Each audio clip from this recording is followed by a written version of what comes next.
Buenas noches, docente Claudia. Mi nombre es Carol Borges, estudiante del programa de licenciatura de Pedagogía Infantil de octavo semestre de SECAR. A continuación, pues voy a dar mi punto de vista referente al documento que se trabajó hoy, que fue Desafíos a la formación docente, la inclusión educativa. Entonces, pues voy a partir mencionando la importancia que tiene la educación inclusiva actualmente. Es un aspecto muy fundamental y hemos podido ver cómo al pasar de los años y a través del tiempo, pues esta ha tenido una transformación. Una transformación que busca resaltar o que busca las estrategias o herramientas que permitan al educador realizar una enseñanza inclusiva, en donde las personas con capacidades diferentes puedan tener las mismas posibilidades que los demás.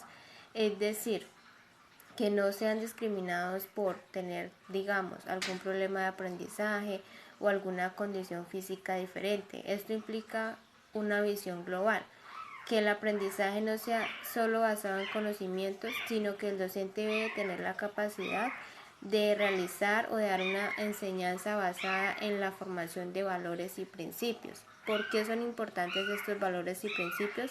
Pues porque de allí van a ser la tolerancia y la aceptación de los demás estudiantes con aquellos niños que presenten estas capacidades diferentes, estas condiciones diferentes.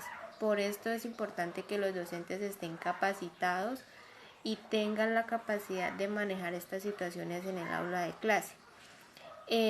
También pues el documento nos hablaba de la importancia de estos principios y valores para que los alumnos tengan la capacidad de aceptarse a ellos mismos primeramente y después de aceptar a los demás sin discriminación alguna.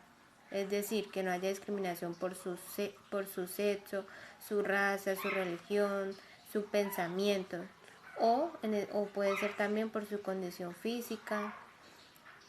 De ahí entonces nace la importancia del aprendizaje no solo basado en conocimientos, sino de que el docente también sea capaz de realizar enseñanzas y de crear espacios en donde se fortalezcan los vínculos afectivos, en donde se vea la importancia de la tolerancia, del amor propio, la importancia de ser solidarios, la importancia de ayudar al otro sin condición alguna o sin reprochar o sin discriminar a esta persona que tenga una capacidad diferente a ellos. Entonces ahí también pues nos implica que para lograr todo esto debe haber un cambio, una transformación a la educación tradicional.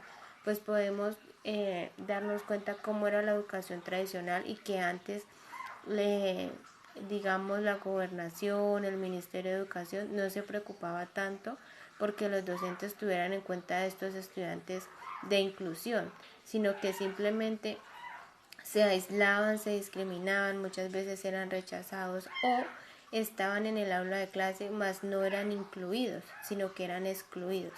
Entonces, para cambiar todo eso, pues se necesita una transformación.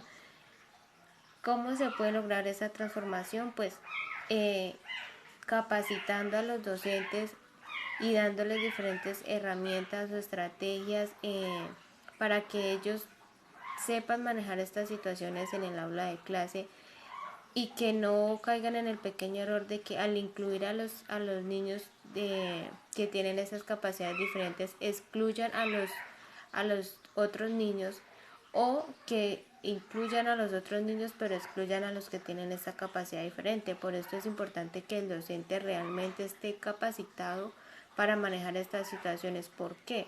Porque pues estos niños son más vulnerables y va a ser un trabajo difícil realmente lograr que ellos se sientan aceptados, que se sientan valorados, respetados y que sientan sobre todo que tienen las mismas condiciones, las mismas oportunidades, las mismas posibilidades que los demás. Entonces el docente debe estar en la capacidad de eso, de lograr